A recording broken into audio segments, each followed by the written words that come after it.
So just doing a little intro video for this. Got a new toy. It's a 1980 CJ5. It has a Ford 302 under the hood.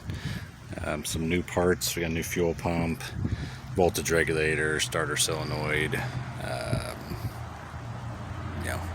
just normal maintenance stuff like that. 4-barrel Holley, HEI.